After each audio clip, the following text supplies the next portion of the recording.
The first thing we're going to look at when we talk about adding courses to your timeline and ultimately registering all that fun stuff is going to be navigating the PCCC portal.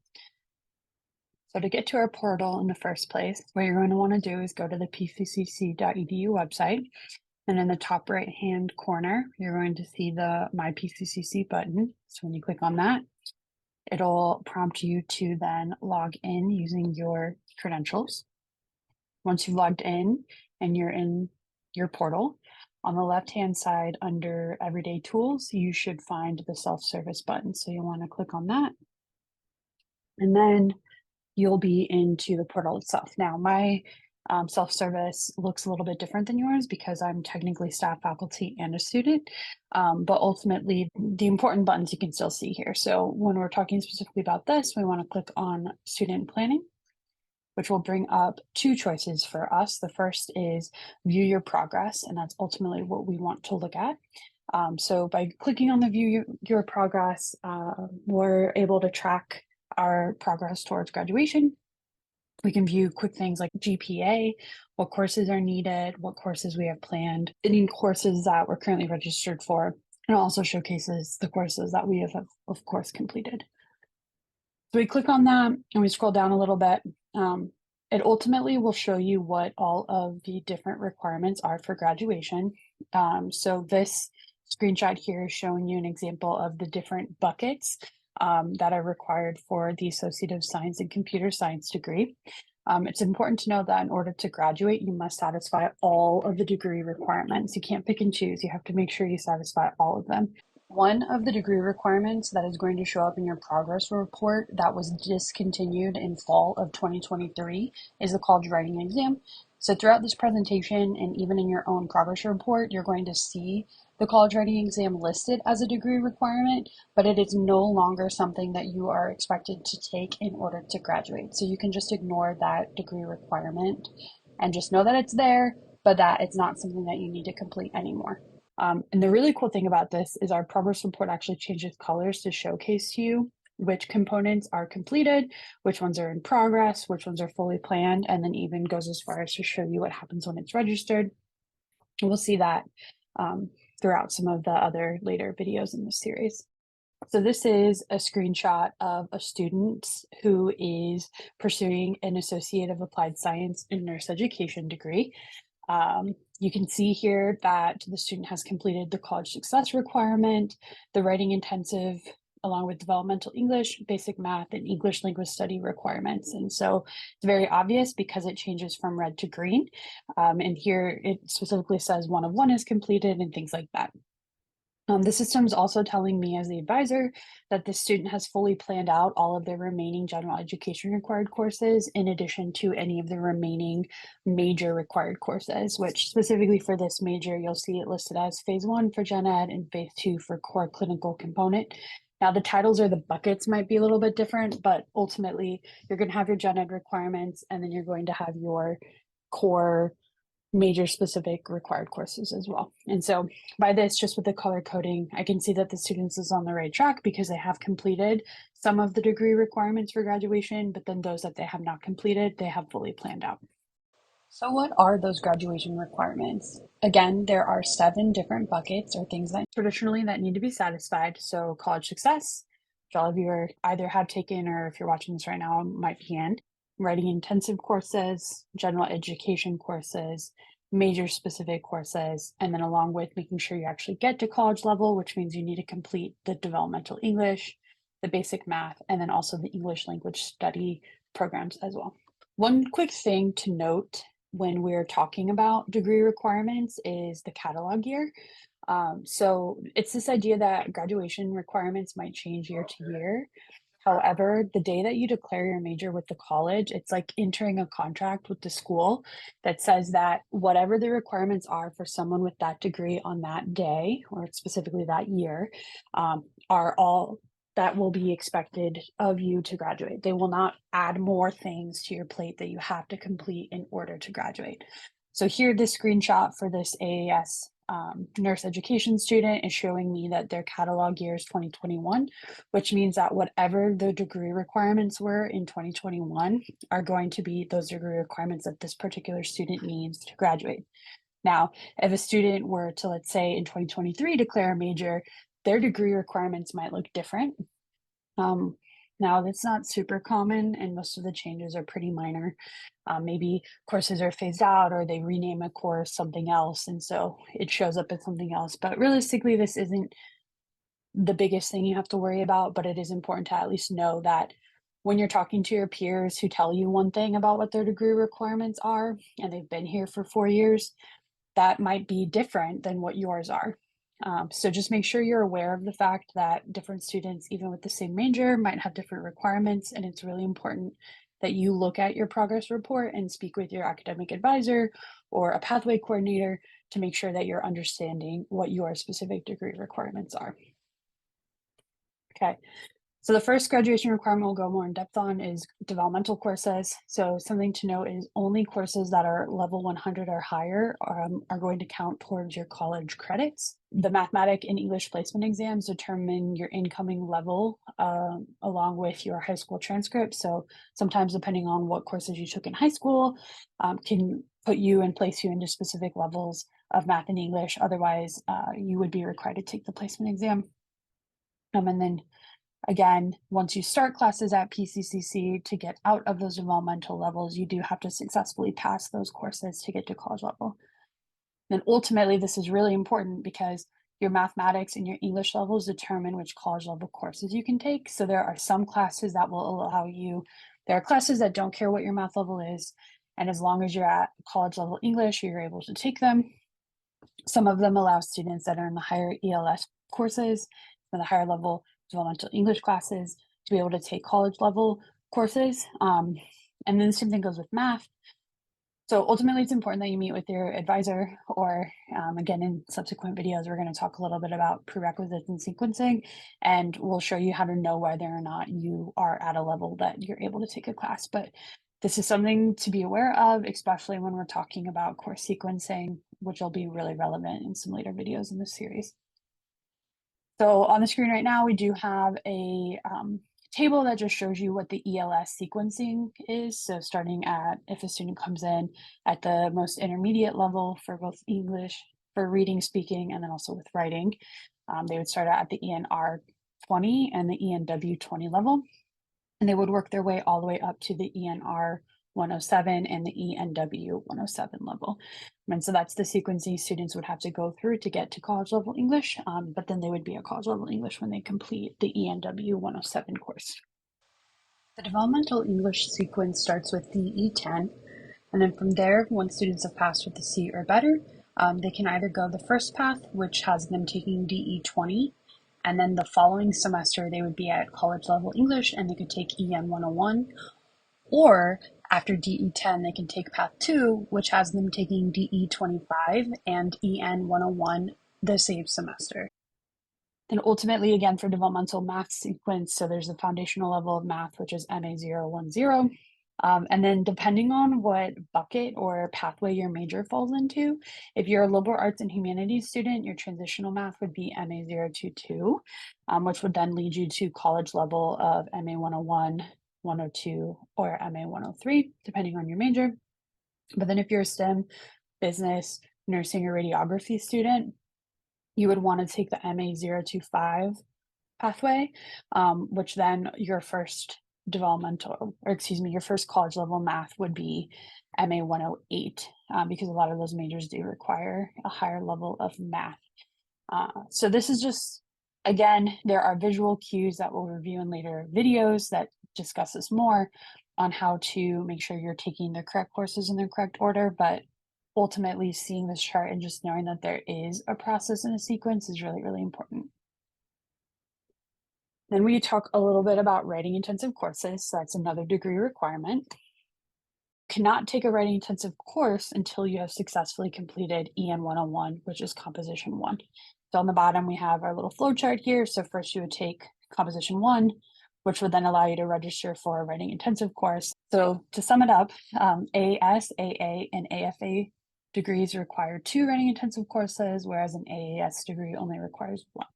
Before we go into this next part, I wanted to do a brief little overview of understanding course codes. So for an example on the screen right now, I have BS 100 MO1. And so the red part, or BS, is what we call our department code. And so that denotes to you which department is quote unquote sponsoring or responsible for that class. The middle 3 numbers is the class code, which denotes which level the course is. So anything that's 100 or higher is a college level course. And then it also tells you what specific course from that department you're taking. And then finally, we have the section code, which here is M01, and we can use our section code to denote the delivery method of the class, the campus location, what time of the day it is, and then also we can denote some things about what day of the week it is. So for example, here, BS 100 M01 tells me that the student is taking a biology department course, number 100, which is titled Human Biology. And then I know from the course code, the section code, that the course is being held during daytime on a weekday at the main campus in Patterson. So I can get all of that information from this simple thing. And so when we look at, to provide a little more context here, how you know that M01 means in-person daytime main campus. So our different campuses, so M for main campus, W for Wanacue Academic Center, S for the Passaic Safety Academy, and then P for the Passaic Academic Center. R stands for remote, which is delivery via Zoom, and OL stands for online, which is entirely asynchronous. So the professor will upload information into Blackboard or record lectures and share them with the students. And then it's their responsibility to make sure they watch and do all that homework on their own time. And then ultimately end up submitting things on their own. The next 2 numbers are going to denote if they are 01 or like start with the 0, that means they're a daytime class. If they have an E in them, that means evening. And then if we have W1, W2, W3, or things like that, it stands for weekend. And so we know that the course is either on Saturday or Sunday. And then the last thing to denote here too is HY stands for hybrid courses. And then those would still begin with the location of the in-person component. So hybrid courses are normally split up where it's one professor teaching in person, and then students can be participating virtually via Zoom as well. And so, for example, a hybrid course selection code might be MHY1, which would mean that the in-person component is happening on the main campus in Patterson. This class is during the daytime because it's a 1, and then HY means that there's a hybrid or remote component as well. So when we pick classes, we can quickly learn a lot about the course based off of this information.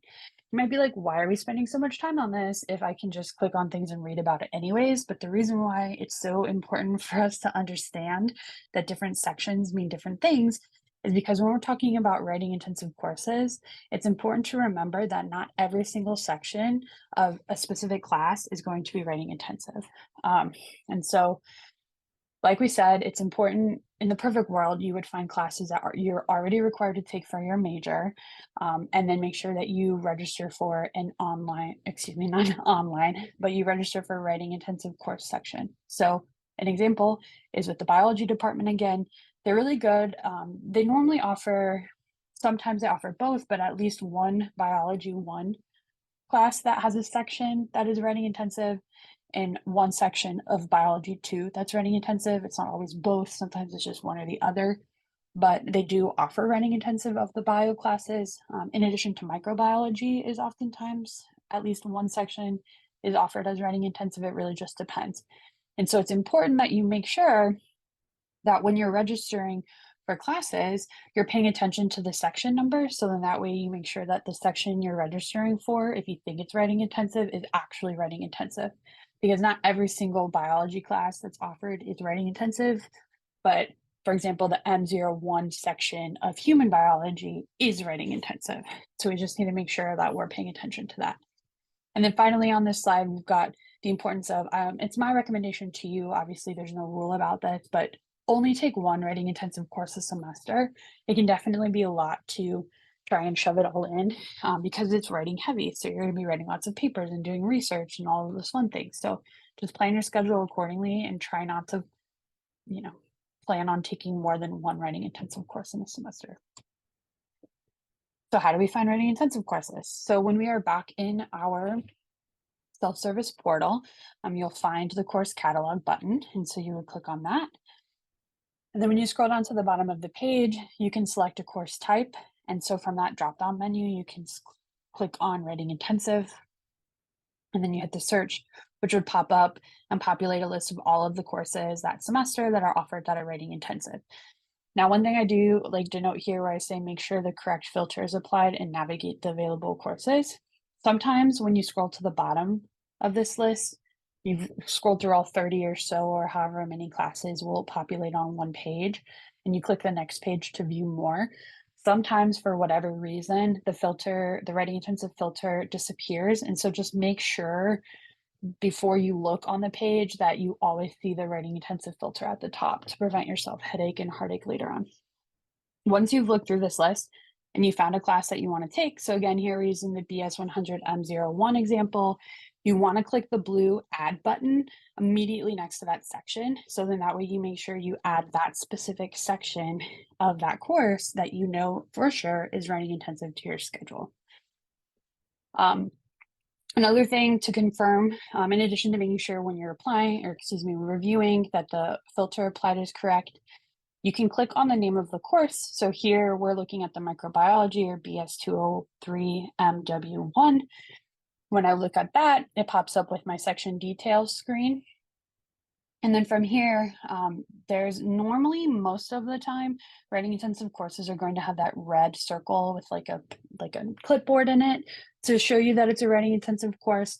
It doesn't always show up though. And so just to be sure, make sure you check the course description and or the additional information spot to confirm that it does in fact say writing intensive. So I've highlighted it in yellow here where in the additional information it says it's a writing intensive course.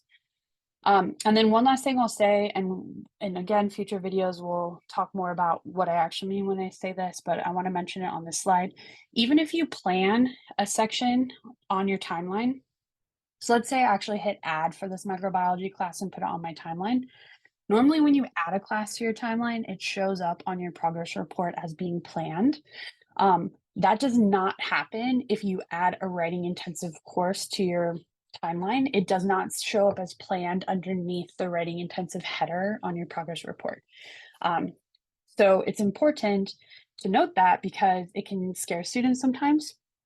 But once you actually register for the course, that's when it will appear underneath the header. So rest assured, as long as you follow these instructions and hit the add from the screen, it will count as a writing intensive course. You just have to be careful.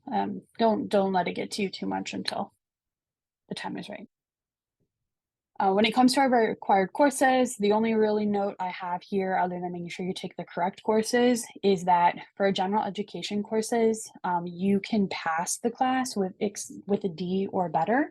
Whereas if it's a major specific course, you can only pass the class if you get a C or better. So just note that when you're planning out how well you need to perform. Gen Eds, you can get a D and it counts as a pass. Major specific classes require a C or better. And then the last thing here for required courses is that your major, for example, I'll just read it from the slide here. Your major may require you to take a humanities course to satisfy a general education requirement, but your major may require you to take an additional humanities course to satisfy a major specific course requirement. So courses can only count towards 1 degree requirement. So it can either count as a general elective requirement or a major requirement. And the only exception to this rule is if you're taking a class that is required by your major and is a writing intensive section, then it would satisfy both the major course requirement in addition to a writing intensive requirement. But that's the only time that you can double dip.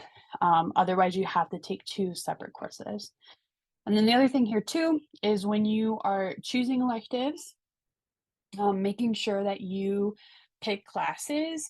If you need help picking classes, pick a class to take that would satisfy your PCCC degree requirements, obviously, but then also you can look at, and there's some resources to find out what classes would transfer into a different school. And there's a video later on in the series that will cover that more too.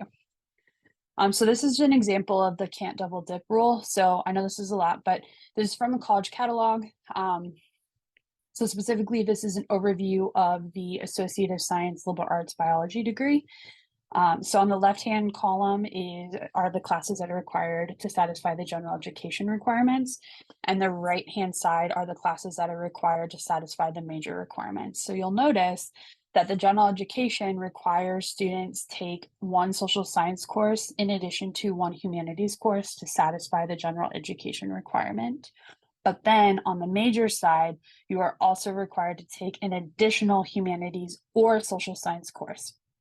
So for example, if I take, let's say, Western civilization, and I take as my humanities, and for social science, I take intro to psychology, I would have to then take a different third class to satisfy my major requirements. So I could take intro to philosophy, or I could take human growth and development, or things like that.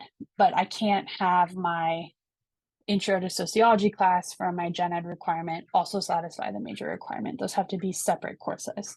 And so sharing that also when students are like, oh, I thought I already took my humanities class. You did, right? But it's not satisfying both requirements. It only satisfies one bucket. So just be aware of that when you're creating your plan. Thank you so much for watching. Please check out our channel for more content.